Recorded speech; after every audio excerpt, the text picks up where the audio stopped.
The Lost Books of the Bible and the Forgotten Books of Eden. Publication date 1963. We found this book in the public domain, public access, so no copyright infringement was intentional, and we've brought it to all in video format for educational purposes alone. Below this is a description of what the book is all about. It's in English, and it's presented here as 2 volumes of apocryphal writings reflecting the life and times of the Old and New Testaments. Stories told by contemporary fiction writers of historical Bible times in fascinating and beautiful style.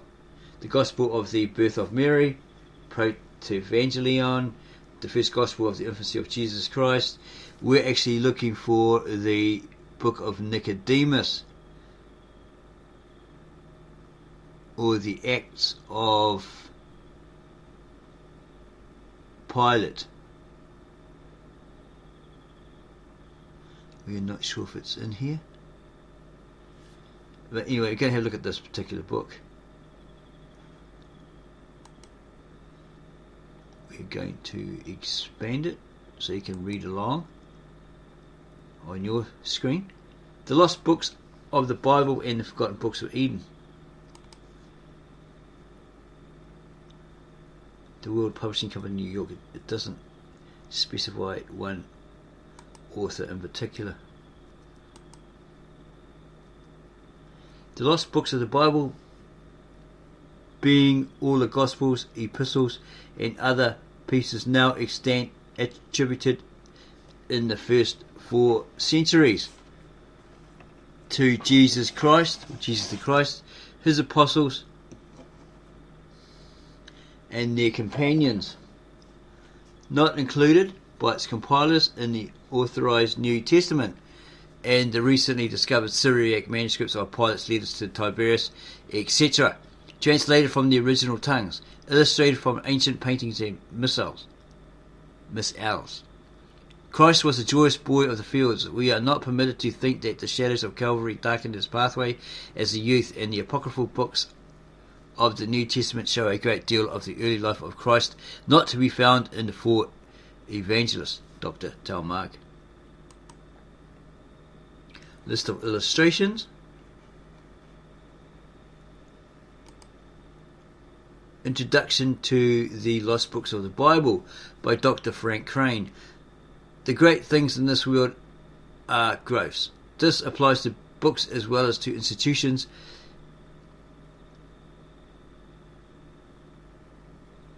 The great things in this world are gross. This applies to books as well as to institutions. The Bible is a growth. Many people do not understand that it is not a book written by a single person, but it is a library of several books which are composed by various people in various countries. It is interesting to know how this library grew and upon what principles some books were accepted and some rejected. Of course, we may take people's word for the reasons why certain books were chosen, but it is always satisfactory to come to our own conclusions by examining our own evidence. This is what this Lost Books of the Bible enables us to do. We can examine the books of the Scriptures which have in the authorized version, and then in this book we can read those Scriptures which have been eliminated by various councils in order to make up our standard Bible. It is safe to say that a comparison of the accepted books with those rejected may be relied upon, for those books which were accepted are far superior in the value to the others. These others, which are included in the Lost Books of the Bible, comprise all kinds of stories, tales and myths. No great figure appears in history without myths growing up about him. Every great personage becomes a nucleus or centre about which folks' tales cluster. There are apocryphal tales about Napoleon, about Charlemagne, about Julius Caesar, and other outstanding characters. It is impossible that a man representing so great a force as Jesus of Nazareth should appear in the world without finding many echoes of his personality in contemporary literature. Many stories which grew up about him as time elapsed, or time passed. What these tales and stories are, just how he appears to the fictional minds of his day, and afterwards it is interesting to note. Very often the fiction writer depicts life and the great truth of life better than the historian. He does not pretend to write down what is exactly true, but he tinges all things with his imagination. His feelings, however, may be just and reliable. The reading of this lost books of the Bible is interesting as a matter of course. All who in any way are attracted by the personage of Jesus are interested to know any stories that may have grown up about him.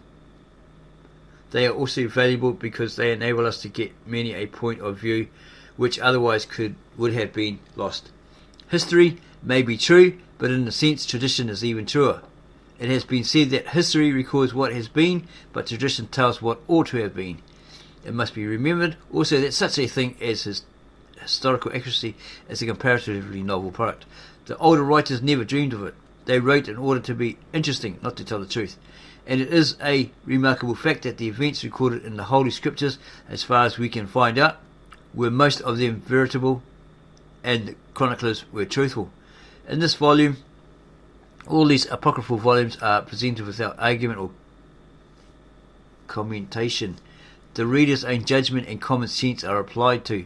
It makes no difference whether he is Catholic or Protestant or Hebrew. The facts are plainly laid before him. These facts for a long time have been the peculiar esoteric property of the learned. They were available only in the original Greek and Latin and so forth. Now they have been translated and brought in plain English before the eyes of every reader. The ordinary man has therefore the privilege of seeing upon what grounds the commonly accepted scriptures rest. He can examine the pile of evidence and do his own sifting. Thousands of people today look to the New Testament narrative as the leader and guide. It is important to know upon what authority this rests, and many a man will be delighted to find the evidence thus clearly presented before him. The lost books of the Bible present all sorts of matter before the curious eye. There are stories about Mary and instances of her personal life. There are other stories about the boyhood of Jesus and instances about his crucifixion. All of these become important because of the central figure about whom they revolve, or they're centered around, or they reveal. No man has ever appealed to the imagination of the world and so played upon its feelings as has Jesus of Nazareth. It is interesting to know what forms of stories and speculations about him took place in the early period of the Christian era. In other words, the ordinary man is invited to take his place in that council chamber which accepts and rejects the various writings of Scripture. It is safe to say that the conclusion desired can safely be left to his common sense. It can no longer be said that our Scriptures were accepted by learned men. You do not know that, but you must accept their conclusions. Now it is shown you upon what grounds these conclusions rest. As a believer in the authenticity of our accepted Scriptures, the person presenting this here, the author, perhaps, had no hesitancy in saying that he was perfectly satisfied to let the common sense of the world decide upon the superiority of the accepted text. The publication of this book would do good because it takes away the veil of secrecy that has hidden for many years the act of the Church in accepting certain scriptures and rejecting others. All of the grounds are rendered perfectly intelligible to the common man. The order of all the books of the lost books of the Bible with their proper names and numbers and chapters. Okay, so we're really looking for the book of Nicodemus. Here it is, 22. The Acts of Nicodemus, hopefully. Supposedly said to be the Acts of Pilate. Okay, got a bit too far forward.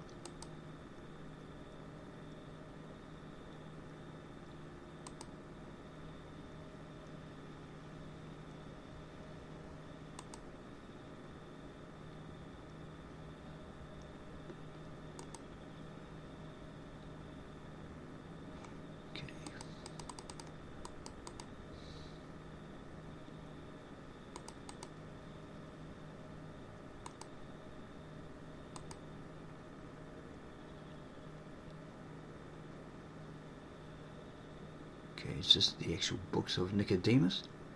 Doesn't look like it. I'm going to go back to find that particular page. We're sure it said 22.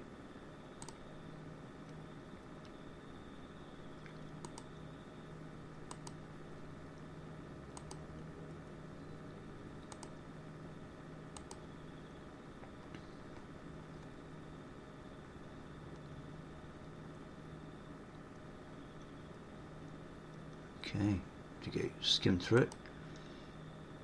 This is chapter 22. That's books of the Bible.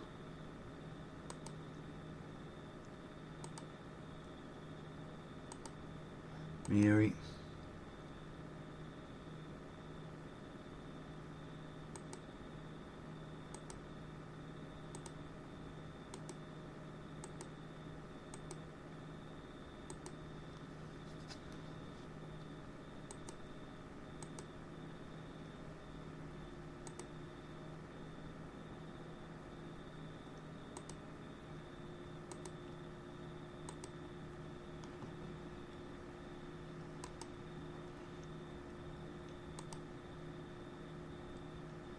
Gospel of Thomas, early infancy. Here we go. Nicodemus. Oops. Where does it start?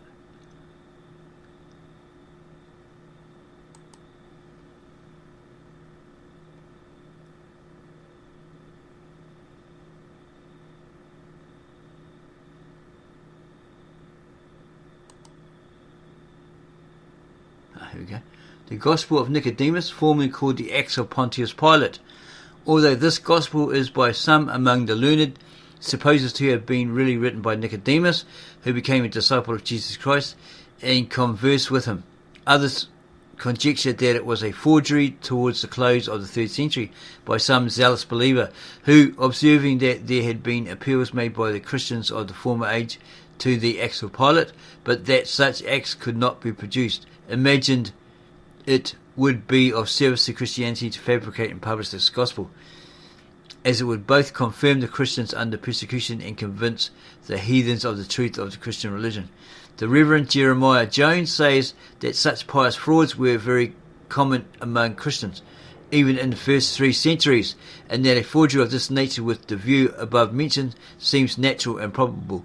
The same author, in noticing that Eusebius, in his ecclesiastical history, charges the pagans with having forged and published a book called the Acts of Pilate, takes occasion to observe that the internal evidence of this gospel shows it was not the work of any heathen, but that if in the latter end of the 3rd century we find it in use among Christians, as it was then certainly in some churches, and about the same time find a forgery of the heathens under the same title, it seems exceedingly probable that some Christians at the time should publish such a piece as this, in order partly to confront the spurious one of the pagans, and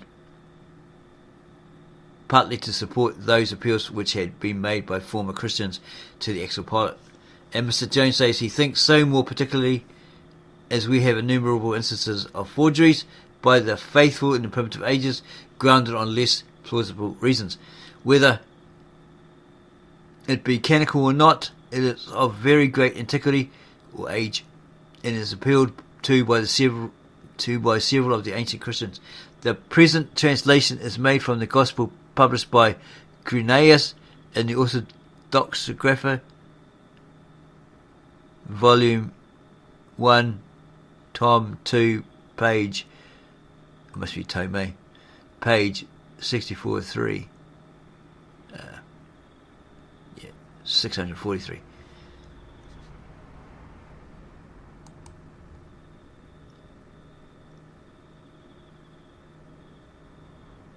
The Gospel of Nicodemus, the disciple, concerning the sufferings and resurrection of our Master and Saviour Jesus Christ. Chapter 1. 1. Christ accused by Pilate by the Jews of healing on the Sabbath, summoned before Pilate by a messenger who does honour him, worshipped by the standards, bowing down to him. That's the eagle banners, right?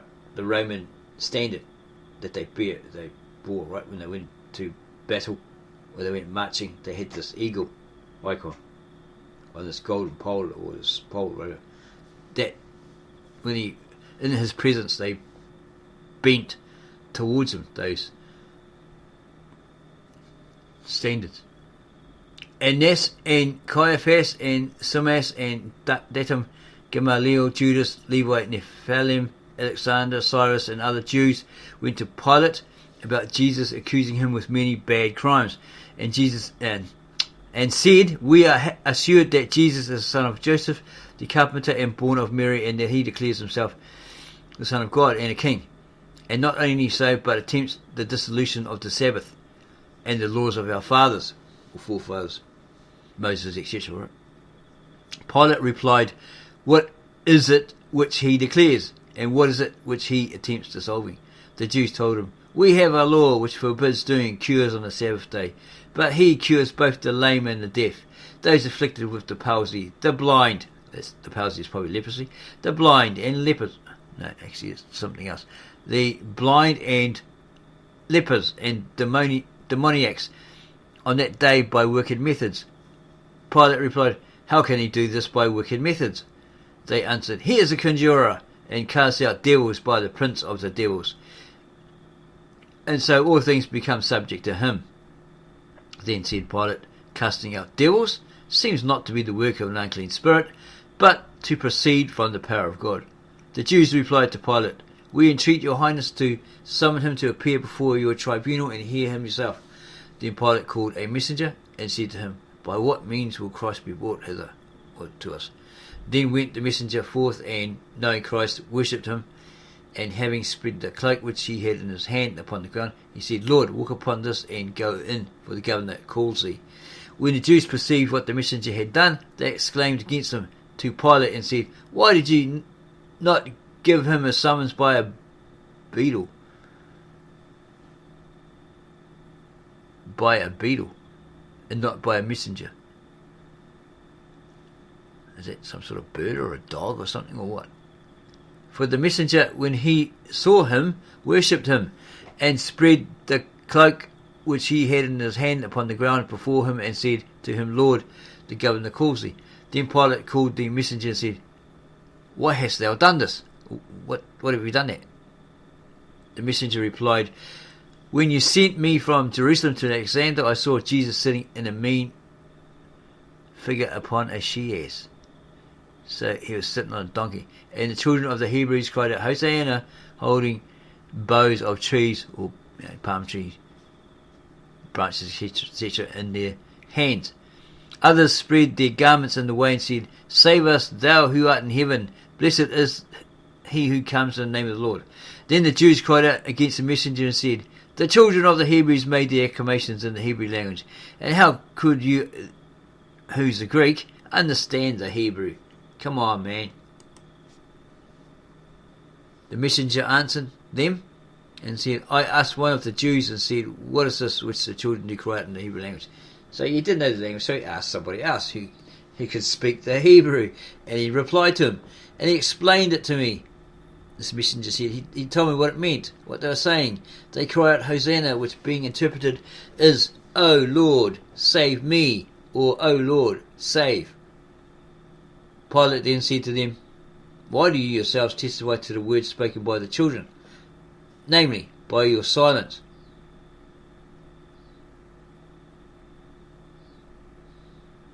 And what has the messenger done amiss? Was he done wrong? And these accusers were silent. Then the governor said unto the messenger, "Go forth and endeavour by any means to bring him in."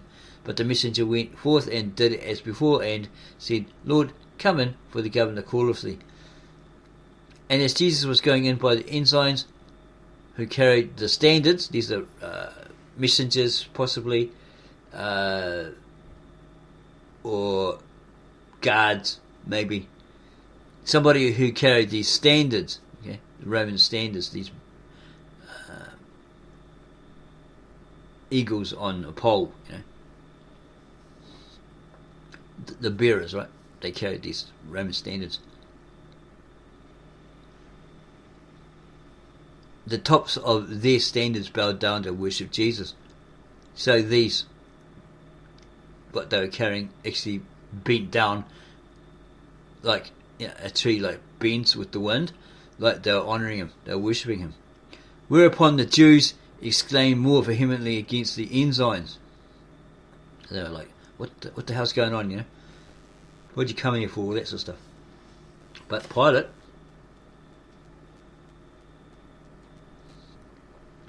said to the Jews, I know it is not pleasing to you that the tops of the standards did of themselves bow and worship Jesus. Something miraculous, right? Miraculous. But why do you exclaim against the ensigns as if they had bowed down and worshipped? Because only those standards did. They replied to Pilate, we saw the ensigns themselves bowing and worshipping Jesus. Were they lying? Then the governor called the ensigns and said, he asked them, why did you do this? The ensigns said to Pilate, we are all pagans and worship the gods in temples, and how should we think anything about worshipping him? We only held the standards in their hands and they bowed themselves and worshipped them. So these Pharisees or these Jews were lying, right? They're trying to find something to pin on Jesus, right? Or pin on these ensigns. Okay. So they get into trouble as well, right? Then said Pilate to the rulers of the synagogue, these are Pharisees, do you yourselves choose some strong men and let them hold the standards? He's telling them, you get some strong men from amongst you. You get them to hold those standards. See what happens. Okay? And see whether they'll bend of themselves if your people are holding them. So the elders of the Jews sought out 12 of the most strong and able old men and made them hold the standards, and they stood in the presence of the governor. Then Pilate said to the messenger, take Jesus out and by some means bring him back in again. And Jesus and the messenger went outside, right? Outside the hall. And Pilate called the ensigns who before, these are like, I guess these are people who retrieve these people and bring them in to the hall in the presence of the emperor, right? The procurator. And Pilate called the ensigns who before were carrying those, bearing those standards, and swore to them that if they had not been bearing those standards in that manner when Jesus before entered in, he would cut off their heads. Okay. Then the governor commanded Jesus to come back in again, and the messenger did as he had done before, and very much entreated Jesus that he would go upon his cloak and walk upon it, and he did walk on it, and went inside. And when Jesus went in, the standards bowed themselves as before, right? They did it again and worshipped him. Chapter 2. And is compassioned by Pilate's wife, charged with being born in fornication, testimony to the betrothing of his parents, hatred of the Jews towards him. These Pharisees toward him. Now, when Pilate saw this, he was afraid and was about to rise from his seat, because he saw it, right, with his own eyes. He thought, what the hell's these standard banners suddenly bend over, these metal objects? They're bending over. Maybe these eagles that are on them, right? You see them on those movies. The Roman standard's got this eagle on it, which is representative of Rome. But they probably folded their wings or something and bent over, something like that. And he freaked out. And he's about to stand up. But while he thought to rise, mid-thought, right, his own wife, who stood at a distance, sent to him, saying, or she said to him, saying, maybe she sent a message, you go tell him this, have nothing to do with that just man, for I have suffered much concerning him in a vision this night. She had a dream. When the Jews, she was standing there, she must have told him. When the Jews heard this, they said to Pilate, do we not say unto thee, he's a conjurer, or he's a magic man, right? He's a devil, he gets all this done through the power of the spirits, these evil spirits, the devil, all that sort of stuff. Look, he's caused your wife to have a dream, okay? An instant dream, but she's talking about the night before, right? Or she had a nanny nap, whatever it was. She had this dream about Christ. Pilate then calling Jesus said, you've heard what they are saying against you? Yeah? What they're testifying against you? Trying to make out it's true? What's your answer to that? You haven't made an answer to it, right? You haven't made a reply. You haven't retorted it. Jesus replied, if they had not a power of speaking, they could not have spoken. Or spoke, right? If they didn't have that power to speak, given them, they wouldn't be able to speak. But because everyone has the command of his own tongue, you have to control your own tongue, right? You have control of your own tongue. To speak both good and bad, let him look to it. Okay? Let him examine what he said, right? What come out of his mouth. But the elders of the Jews answered and said to Jesus, what shall we look to? In the first place, we know this concerning thee, that thou wast born through fornication. There they are lying again. Secondly, that upon the account of thy birth, the infants were slain in Bethlehem. Herod, right, did that. So it's Herod was to blame for that. But he was the reason why Herod did it, right, as an infant. Thirdly, that thy father and mother Mary fled into Egypt. Again, another scriptural truth. Because they could not trust their own people. Wow, they fled into Egypt because of Herod. Herod wanted to kill the child, Jesus, the infant.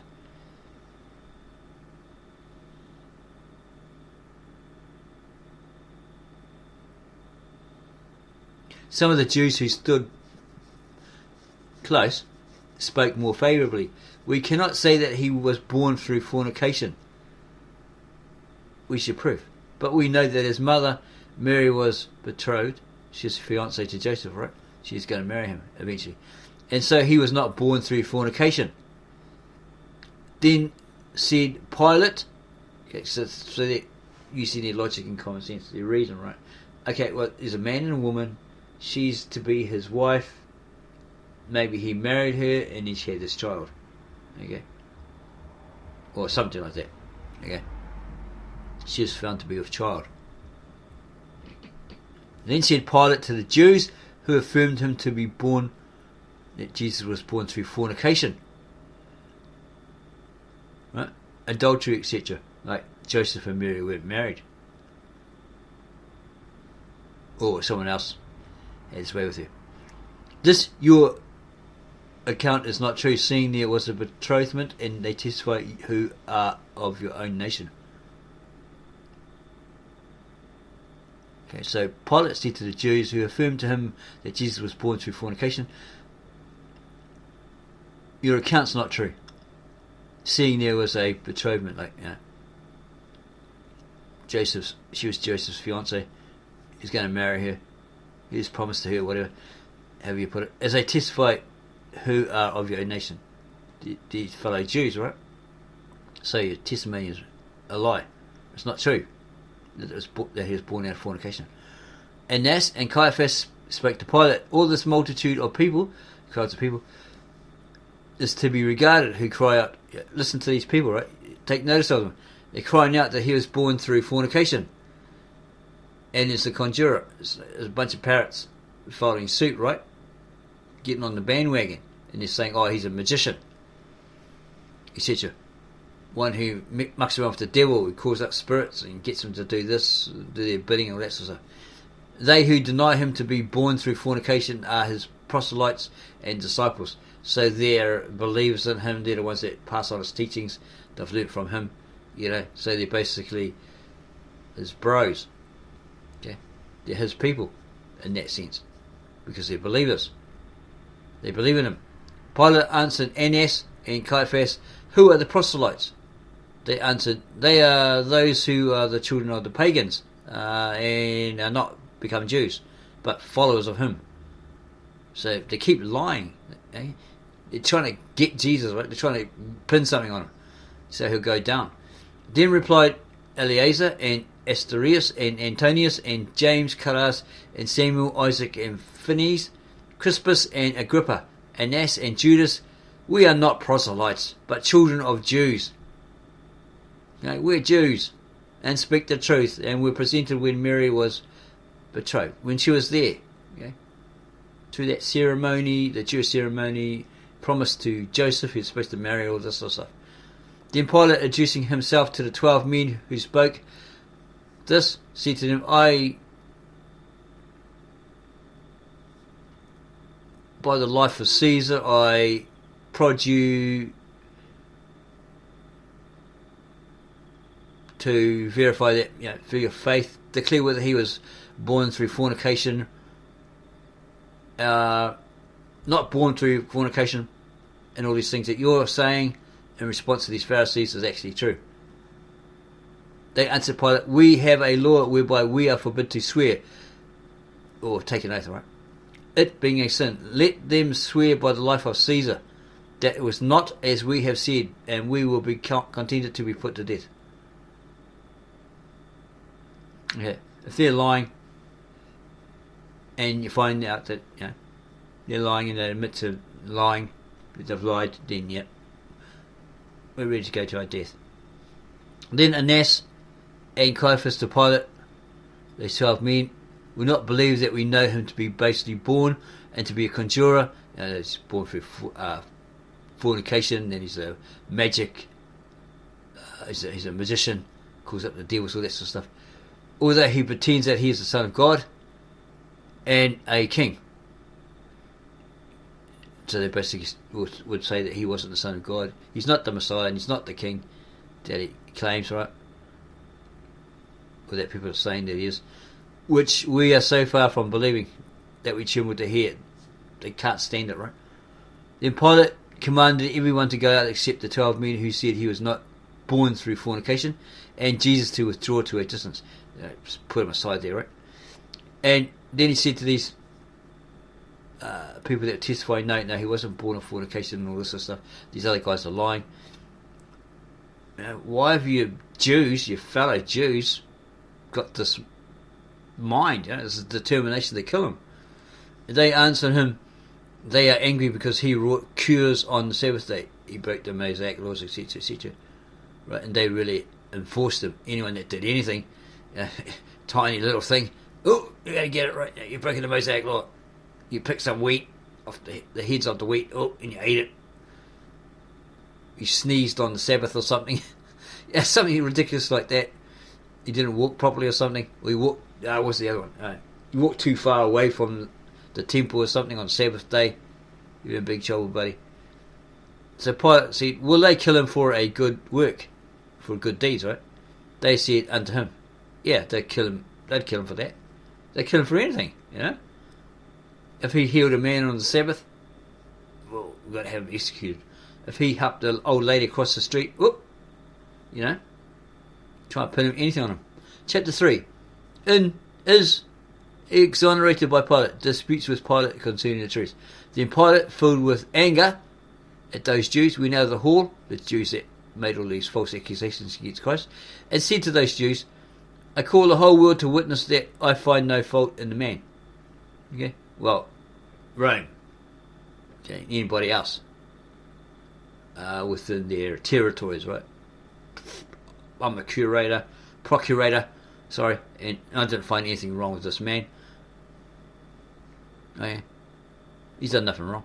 The Jews replied to Pilate, if he had not been a wicked person, we would not have brought him before you, right?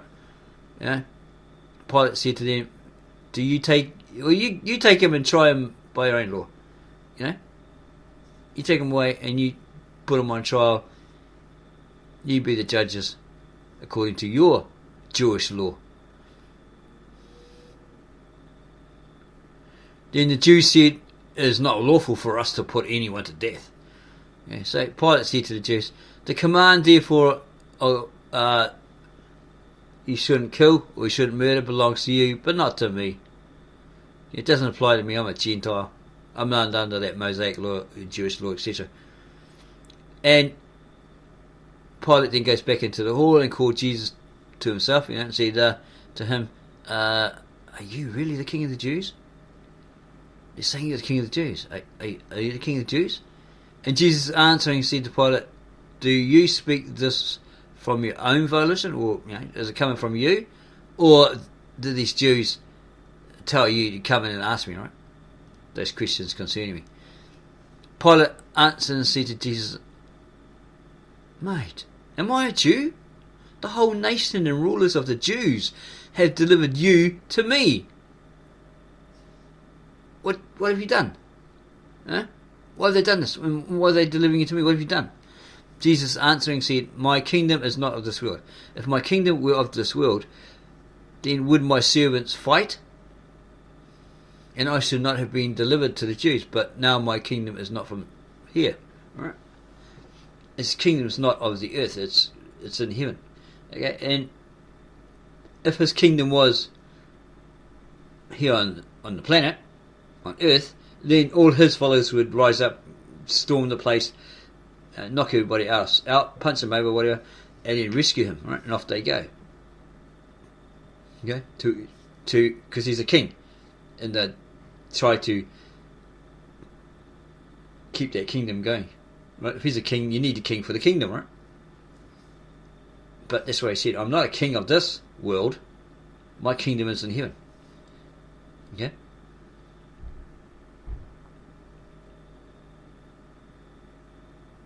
Pilate then said, so you're a king then? And Jesus answered, you say I am. Okay? To this end, or this fate, this destiny I was born. Okay? And for this end was destiny I came into the world. And for this purpose I came that I should bear witness to the truth. He is the truth, right? But he's relaying to all men what God told him to say. Yeah? He's bringing the gospel, he's bringing hope. Okay? That there's a better way, that if you come to him, believe in him, he's the way back to God, because sin has created a big how do you put it, valley which separates man from God, a divide. That's it. Okay, the only way back was through Christ. Okay, his death, resurrection, and so forth.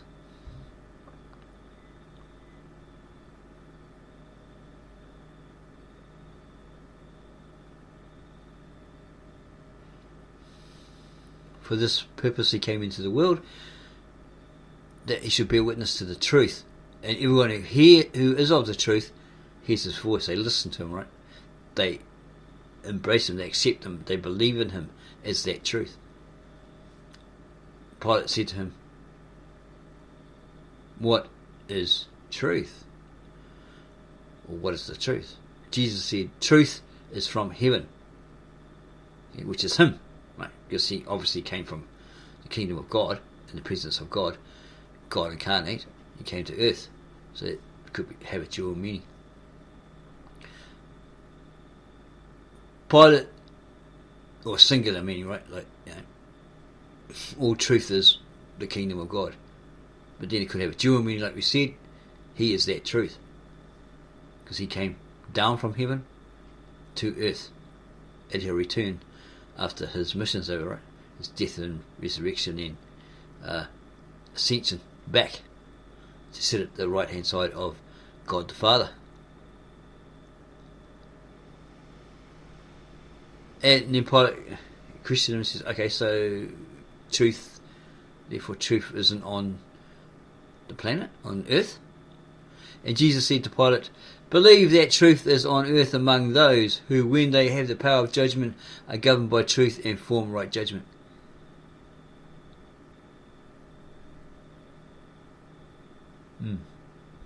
Probably the disciples, the apostles, those who accepted Christ, and truth is coming through them. And they got that power of judgment to decide, okay, this is wrong, this is unrighteous, this is ungodly, wicked, etc. You shouldn't be doing that, you should be doing this. Yeah. This is what you're meant to do. This is the true way. Chapter 4. Pilate finds no fault in Jesus. The Jews demand his crucifixion. Then Pilate left Jesus in the hall and went out to the Jews and said, I find not one fault in this man. I don't see anything wrong with this man. He hasn't done anything wrong. The Jews said unto Pilate, but he said, I can destroy the temple of God and in 3 days build it up again. What blasphemy! It's taken 40 years or whatever to put it up together. How can you knock it down and in 3 days build it up? Impossible. Pilate said to them, what sort of temple is that which he spoke of? The Jews said to him, that which Solomon took 46 years in building. He said he would destroy it and in 3 days build it up again. He told us that, he's going to destroy it and you build it up. He'll build it up in 3 days again. And Pilate said to him, I am innocent from the blood of that man. I'm not going to shed his blood because of you. Okay? And your tales, your lies, basically. You got to do it yourself. Okay? You want to do it, you do it. It's in your hands. You take care of it. The Jews said to him, his blood be upon us and our children. So that's a declaration, isn't it? Yeah. We'll suffer the consequences for doing that. Okay, we take it upon us, our shoulders, and our children will also reap the consequences of that, which to we've what we've done. Then Pilate, calling together the elders and scribes, priests and Levites, said to them privately, "Do not act like this. Don't action this. I have found nothing in your charge against him concerning his curing sick persons and breaking the Sabbath worthy of death." Okay. The priests and Levites replied to Pilate, "By the life of Caesar, if anyone be a blasphemer, he is worthy of death. But this man hath blasphemed against the Lord," or God. Okay. So really pushing for Pilate to do something, to execute him. Then the governor again commanded the Jews to depart out of the hall. Get up. And calling Jesus, said to him, "What shall I do with you?" Jesus answered him, "Do according as it is written," what's prophesied. Right? Pilate said to him, "How is all this written?" Jesus said to him, "Moses and the prophets have prophesied concerning my suffering and resurrection." So you'd have to look in the book of Exodus. Maybe it's somewhere in there where it actually said that, right? Probably the best thing to do is to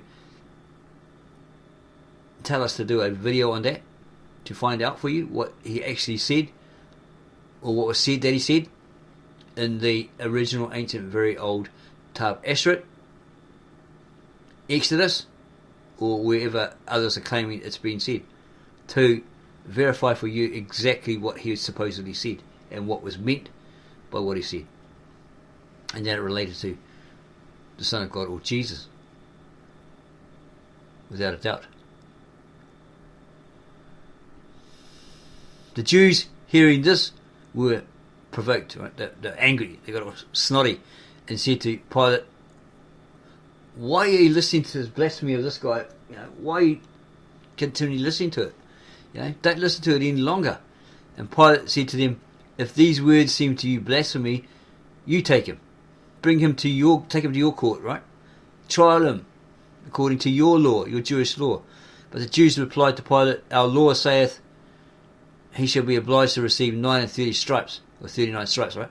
But after this manner he shall blaspheme against the Lord, he shall be stoned." Okay? If he continues to blaspheme, we're going to take him outside and throw rocks at him.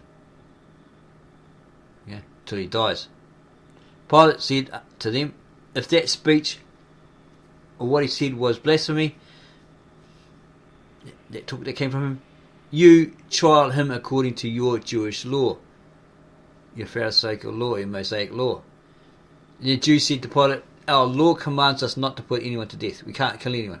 We desire that he may be crucified," just what we want, "because he deserves the death of the cross," saying that he's the Son of God and all this sort of stuff. Pilate said to them, "It is not fit he should be crucified. I don't think he should be crucified. Let him be only whipped and sent away." Okay, he receives his punishment, 39 whippings or whatever it is, and then off he goes. He's a free man. But when the governor looked upon the people that were present and the Jews, he saw many of the Jews in tears, and said to the chief priests of the Jews, by the looks of it, not all of these people want him dead. Okay, they're weeping for him. They're feeling sorry for him. Huh? The elders of the Jews spoke to Pilate. They replied, right? "We and all the people came here for this very purpose, that he should die." Because you'd have half the people behind him, right? Because they weren't believers, they didn't like him, whatever. They had different reasons. And you had these Pharisees which were pushing it, trying to get the people behind him, right? To have Jesus killed. Okay, and there was a lot of those who believed in him, right? They loved him, right? And they were in tears and all this sort of stuff. Like, he's innocent. How could you do this? We don't want him to die. We don't want his death. Or possibly when they heard the Jews say, "Let the consequences be upon us and our children, our descendants," right? They're like, "Why should we have that burden? You're the ones wanting to kill him, crucify him, so put it on your own back." And then maybe that's why they're in tears as well. It could be various reasons here.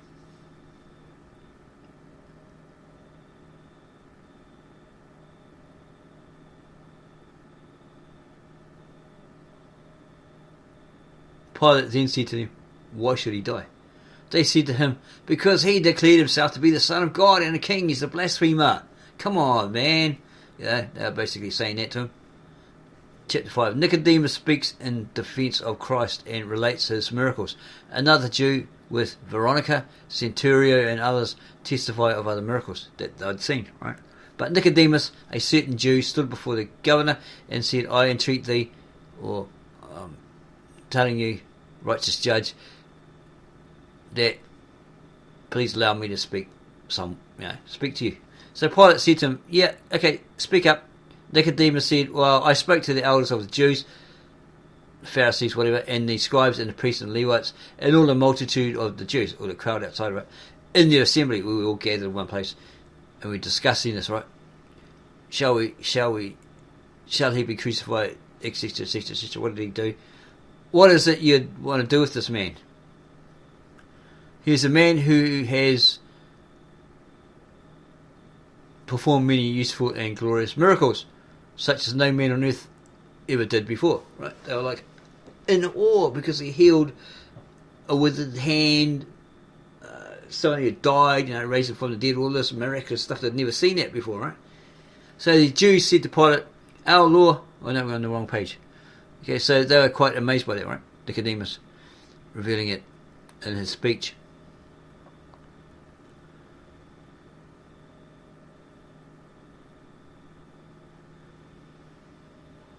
Okay, where were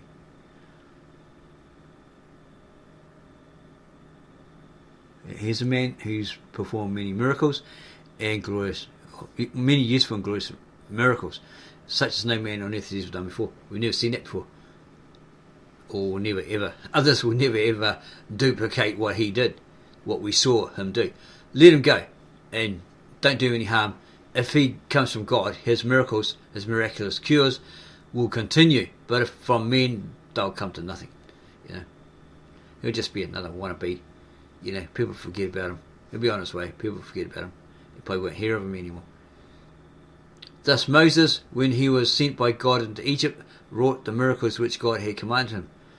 Okay. He performed these miracles that God had commanded him. He was a stutterer, so Aaron was speaking on his behalf. He just did the miracles, right? Threw his staff down and it turned into a crocodile, whatever. The plagues, all that sort of stuff. He did them before Pharaoh, king of Egypt. And though the magicians of that country, Jannes and Jambres, wrought by their magic the same miracles which Moses did, yet they could not work all which he did. So that these two here, Jannes and Jambres, could do some magic which appeared miraculous and all that sort of stuff, but they couldn't do everything that Moses did, right? Create a plague, put his arms out, and point his rod and the seas part, the Jordan and whatever, the Dead Sea, all that sort of stuff. Okay.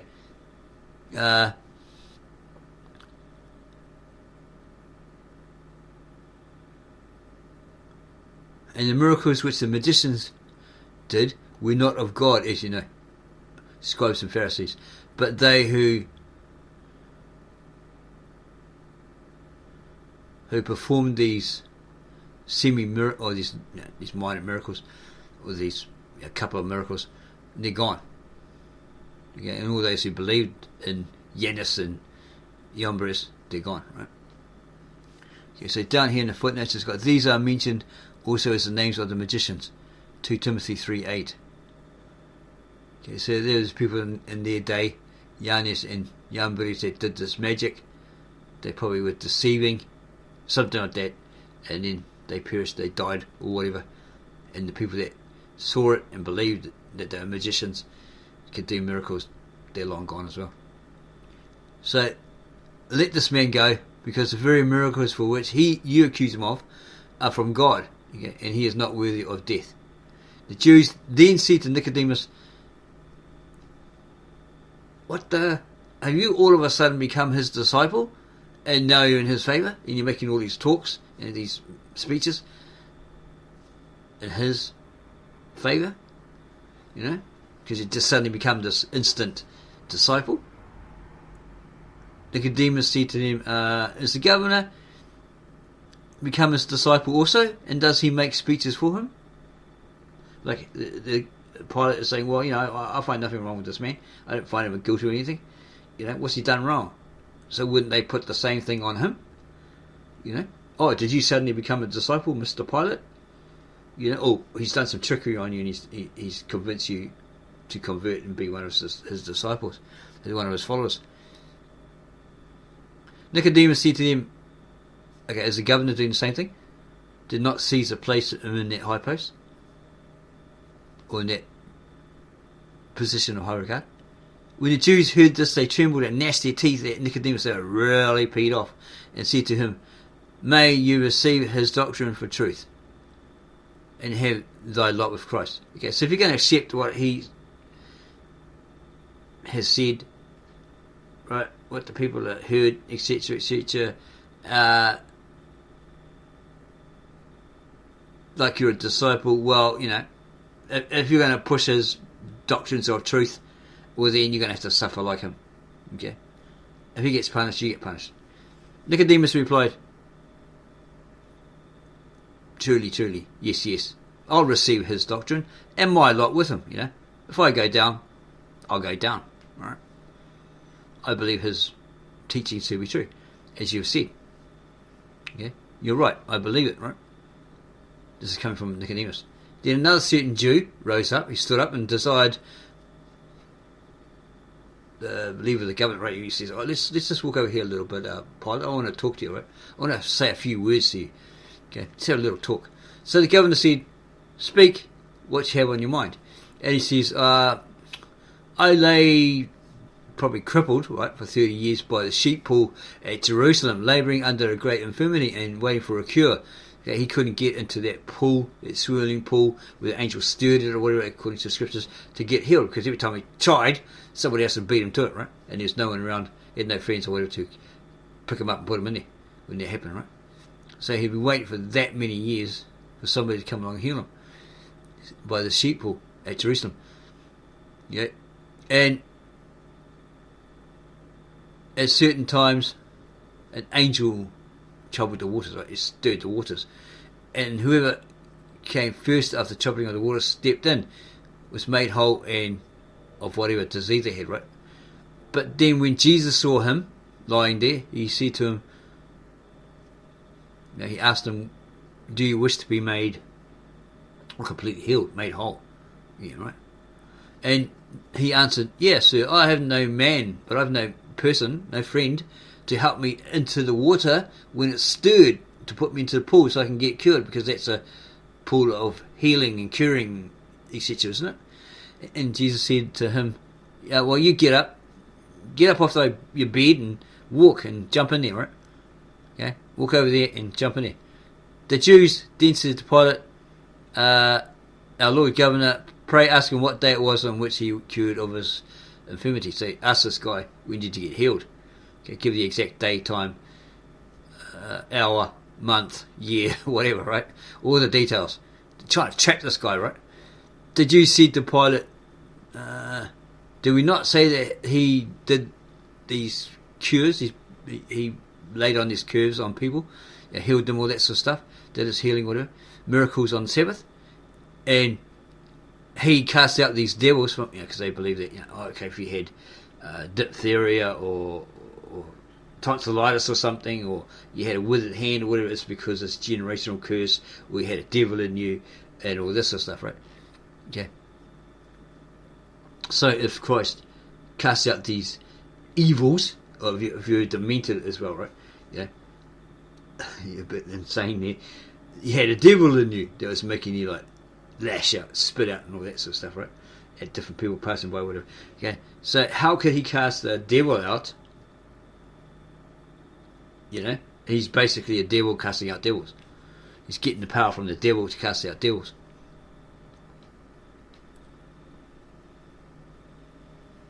Then another certain Jew came forth and he said, hey, I was blind.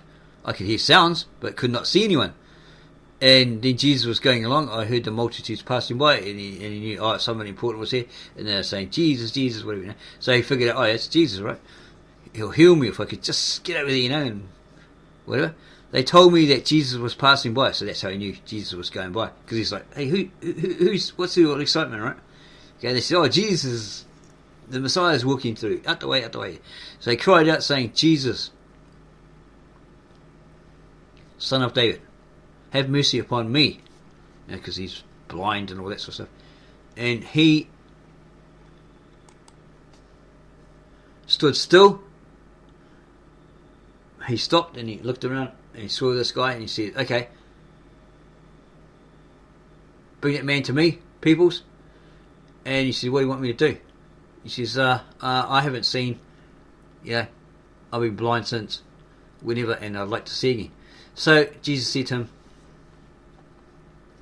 receive your sight, basically. And presently I saw, and following him, rejoiced and hopped around, giving thanks. A bit like that guy in Monty Python, I'm good. He's running around,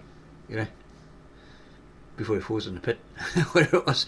A bit of humor there. Jumping around like that, leaping and all that sort of stuff. Excited because he could see again. Unless he just stood there and went, oh wow, I can see. No excitement there. Okay, so he's hopping around, telling everyone, I'm good, I can see. And people that were there, they knew, hey, this guy was blind, and now all of a sudden he can see. Wow, a miracle. Another Jew also came forward and said, I was once a leper, and he cured me by his word. Just by simply saying, I'll be cured, I'm healed, I was made clean, and presently he was cleansed from his leprosy. And he was probably told by Jesus, go to the temple and blah blah blah blah blah. Don't tell anyone, go there and all this sort of stuff. But obviously he went around telling everybody. And another Jew came forth and said, I was crooked. He had probably osteoporosis or something like that, all messed up. And he made me straight by his word. He just said, be straight, or stand up properly or something, you're cured. And a certain woman named Veronica said, I was afflicted with an issue of blood 12 years. So it kept happening, right? Kept coming out. And she snuck up behind him. That's the woman. He snuck up behind him, right, and touched his garments. And he says, who touched me? Power has gone out from me, Someone's touched my robe or something. And she said, it was me. I have this issue, and he healed her. Because of her faith, she was cured. The Jews then said and retort, we've got a law that any woman shall not be allowed as an evidence. They're not allowed to speak, not allowed to give you a testimony or that sort of stuff.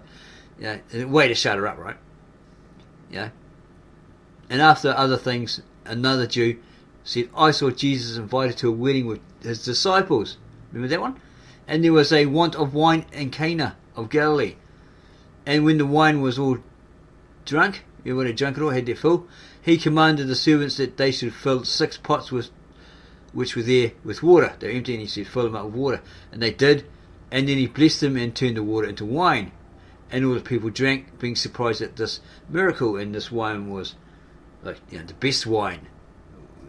What's that thing on the movie? Says, the host always seems to leave the best wine for last, blah blah blah, right? And they're like, wow, miraculous. And because we had no wine, we ran out of wine. The host said, we ran out of wine, there's no more wine, what do we do? We don't know. So he walked in where they had all these big pots, nothing in them, or barrels or whatever they were, and he said, fill this one with water, fill them all, 6 of them with water or whatever it was. And then he blessed it, and they dipped, a vessel, jug, or whatever in there, and he took it to the host and poured it out. Oh, it's wine. Yeah. How did you get this lovely wine from? Oh, this guy did a miracle. This Jesus did a miracle, changed the water into wine. Because we had none before, just empty pots. He told us to fill up this water in these pots, right, or these kegs or whatever they were, and then he turned it into wine. Party. And another Jew stood forth and said, I saw Jesus teaching in the synagogue at Capernaum, and there was a man in the synagogue, a certain man who had a devil, demoniac, right? And he cried out, saying, let me alone. What have we to do with thee, Jesus of Nazareth? These were these demons speaking to him. Have you come to destroy us? I know that you are the Holy Son, one of God. They recognized it, right? They knew who he was. So Jesus rebuked them, saying, shut up, stop talking, hold thy peace, O unclean spirit, whatever it says here. Stop talking and come out of the man. And presently the demon came in him and did not hurt him on the way out, right? And the man was restored to his best. The following things were also said by a Pharisee. A Pharisee. He saw that a great company came to Jesus from Galilee and Judea and the sea coast and many countries about Jordan, and many infirm persons came to him, and he healed them all. Okay? So this guy was a witness. He was a Pharisee and he was a witness. And he heard the unclean spirits crying out and saying that he was the Son of God. They recognized him. They knew who he was. And Jesus strictly charged him to shut up, stop telling everybody who I am. Right? And off you go, back to where you came from. Maybe he put those ones in the swine, and the swine went over the cliff and all died. Etc. Maybe it was the same one in the scripture. After this, another person whose name was Centurio said, I saw Jesus in Capernaum, and I approached him and spoke to him and said, hey, my servant's at home and he's sick of the palsy, some sort of disease, right? So Jesus said to him, I'll come and cure him. But that person said, no, Lord, I'm not worthy that you should be coming into my house under my roof. Just say the word, bro, and my servant, or Lord, my servant will be healed. And so Jesus said, yeah, go back, and because you've believed, you have that faith that I can cure, it's done. Okay, and his servant was healed from that same hour. He left, and it took him 30 minutes or so. Well, that moment, right? Basically, he's saying, from that moment that he said it, my servant was healed, because he went back and they said, oh, yeah, it was healed at, oh, damn, I was talking to Jesus at 3 o'clock, right? Yeah, he was healed at 1 minute past. It's just an example. Then a certain nobleman said, and I had a son in Capernaum who lay at the point of death. And when I heard that Jesus was coming to Galilee, I went and sought after him, right? They would come to his house, come to my house and heal my son, for he was at the point of death. Because it's his son. Okay? And Jesus said, well, go the way because your son's alive. Go back. Because he believed that Jesus could do it. And he also said his son was cured from that hour. Okay? On the way back, his son was cured. Besides these, also many others of the Jews, both men and women, they cried out, okay, and said, he is truly the Son of God who cures all diseases only by his word, and to whom the devils are altogether subject. They're under his authority, right? He tells them what to do, he tells them to shut up, stop telling everybody who I am. You know who I am, but don't tell everybody, they don't, they've got to realise it themselves, etc., etc. So all these people watching on will say, hey, we saw him do this, he is the Son of God, he proved it, he did these miracles, blah blah blah, right? And then further of them said, more of them said, well, this power can only come from God, it can't come from anybody else. Those Pharisees can't do it, you can't do it, it's got to come from God. Pilate said to the Jews, why are not the devils subject to your doctors, your physicians, your magicians, or whatever, right? How come they can't cure these people of those things, get the devils out of them? Some of these Jews said, the power of subjecting devils cannot proceed but from God. But others said to Pilate that he had raised Lazarus. Jesus had raised Lazarus from the dead after he had been 4 days in his grave. Okay? These Pharisees are making excuses. And then Pilate, when he heard this, had a bit of a tremble, right? Because he's like, wow, this guy's got this miraculous power. He can raise the dead. Wow. Who the hell can do that? I've never heard of that before. Yeah. So he says to the multitude, to the crowds of those Jews that followed those Jews, right? We're hanging around. What will it profit you to shed innocent blood? What's to become of it, right? What consequence? Okay, what benefit do you have for killing this innocent man? Shedding innocent blood. Killing this man in cold blood. Chapter 6. Pilate, dismayed by the turbulence of the Jews who demand Barabbas to be released. He is like probably a zealot or something like that. Like a killer, murderer, cutthroat, whatever. And Christ to be crucified. Pilate warmly expostulates with them, washes his hands of Christ's blood, and sentences him to be whipped and crucified. Then Pilate, having called together Nicodemus and 15 men who said that Jesus was not born through fornication, said to them, Pilate said to them, what do you think I should do? Seeing there is like to be a possible uprising among the people, right? The unpredictable. At any moment they could storm in and beat us up or put us to death or something like that. What do? We don't need no riot. Haven't got enough men in Rome, assigned to us to fend them off. And these Nicodemus and these men said to him, we don't know. Let them who raised the problem, possible threat to come, the people writing or whatever, who caused this problem, get them to sort it out. See if they know the answer. Pilate then called the multitude again. He went and spoke to them. He says, hey, I've got a custom. Oh, well, you've got a custom that if I make one a prisoner, I should release to you one prisoner because it's the feast of the Sabbath, feast of the Passover is coming up, right? I have noted a squeaky chair. I have noted a noted prisoner, a murderer, who is called Barabbas, which means son of the fathers, apparently. And Jesus, who is called Christ, in whom I find nothing that deserves death. He's innocent. Which of you, or which of them would you want me to release to you? Jesus or this Barabbas?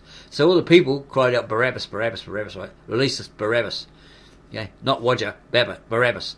Okay? Or Wadney, Barabbas. Pilate said to them, what then shall I do with Jesus the Christ? And they all answered, let him be crucified. Again they cried out and said to Pilate, you are not the friend of Caesar if you release this man. Okay. You're a traitor. We're going to go tell Caesar on you. No. We're going to snitch on you. Because this man hath declared that he's the Son of God and a king. He's blasphemed. But you are inclined that he should be king and not Caesar. So they're twisting it again. They're lying, right? Trying to put words into his mouth. Then Pilate, filled with anger, he was getting sick of them, right? Retorted to them, right? You see, your nation has always been seditious, full of anger, rebellion, all this sort of stuff. And you're always against those who've been a great service to you, like the Romans. They try to help you out, give you a bit of leeway. But you keep doing this, right? So these Jews replied, who's been serviceable to us? Can you tell us? And Pilate answered them, your God who delivered you from the hard bondage or slavery of the Egyptians and brought you over the Red Sea as though it had been dry land and fed you in the wilderness with manna